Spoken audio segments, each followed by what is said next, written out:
Hi hello എല്ലാവർക്കും നമ്മുടെ പുതിയൊരു വീഡിയോയിലേക്ക് സ്വാഗതം. അപ്പോൾ ഇന്നത്തെ നമ്മുടെ വീഡിയോ എന്ന് പറഞ്ഞാൽ ഞാനൊരു ചെമ്മീൻ മാങ്ങ മുരിങ്ങക്കോല് നമ്മുടെ നാടൻ രീതിയിൽ നമ്മുടെ പഴയ സ്റ്റൈലിലൊരു ചെമ്മീനും മാങ്ങയും മുരിങ്ങക്കോലും കൂടെ ഉള്ള കറിയാണെന്ന് ചെയ്യാനായിട്ട് പോകുന്നത്. അപ്പോൾ അതിനായിട്ട് ഞാനിവിടെ ഒരു 400 ഗ്രാം നല്ല ചെമ്മീൻ, ഫ്രഷ് ആയിട്ടുള്ള പച്ച ചെമ്മീൻ, പിന്നെ 2 മാങ്ങ, 2 മുരിങ്ങക്കോല്, ഒരു 8-10 ചെറിയ ഉള്ളി, പിന്നെ കുറച്ച് ഇഞ്ചി, ഒരു പച്ചമുളക് കേട്ടോ. ഇത്രയും കാര്യങ്ങളാണ് നമ്മളിവിടെ എടുത്തേക്കണത്. അപ്പോൾ അതെല്ലാം ആദ്യം നല്ലതുപോലെ അരിഞ്ഞ് ക്ലീനാക്കി എടുക്കുക.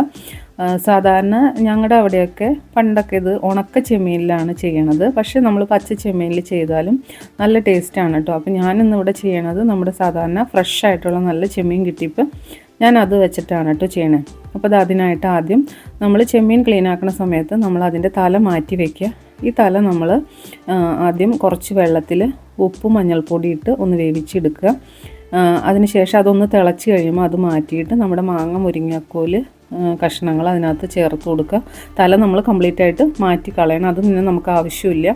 ഇനി അതിനകത്തേക്കുള്ള അരപ്പ് തയ്യാറാക്കുക. അതിനായിട്ട് കുറച്ച് തേങ്ങ, നമ്മൾ ക്ലീനാക്കി വെച്ച ചെറിയ ഉള്ളി, പിന്നെ ചെറിയൊരു കഷ്ണം ഇഞ്ചി, ഒരു പച്ചമുളക്, 1 സ്പൂണ് മുളക് പൊടി, കുറച്ച് മഞ്ഞൾപ്പൊടി, ഇത്രയും ചേർത്ത് നല്ലതുപോലെ അരച്ചെടുക്കാം. അതിനുശേഷം ആ അരപ്പ് ഇതിലോട്ട് ചേർത്ത് കൊടുത്ത് മിക്സിയുടെ ജാറും കൂടെ ഒന്ന് കഴുകി നമുക്ക് ആവശ്യത്തിന് വെള്ളം ചേർത്ത് പാകത്തിനാക്കിയെടുത്ത് ഒന്ന് തിളച്ച് കഴിഞ്ഞാൽ നമ്മുടെ കറി റെഡി ആയിട്ടുണ്ട്. ഇനി അതിനകത്തേക്കുള്ള വറവ് നമുക്ക് തയ്യാറാക്കാം. അതിനായിട്ട് ചെറിയ ഉള്ളി, വറ്റൽമുളക്, കറിവേപ്പില, ഇത്രയും സാധനങ്ങൾ ചേർത്ത് നല്ല വെളിച്ചെണ്ണയിൽ ഒന്ന് വഴറ്റിയതിന് ശേഷം നമ്മളിതിലേക്ക് ചേർത്ത് കൊടുത്ത് ഒരു 5 മിനിറ്റും കൂടെ കൂടി ഒന്ന് മൂടി വയ്ക്കുക. ഈ സമയത്ത് നമുക്ക് ഗ്യാസ് ഓഫാക്കാം.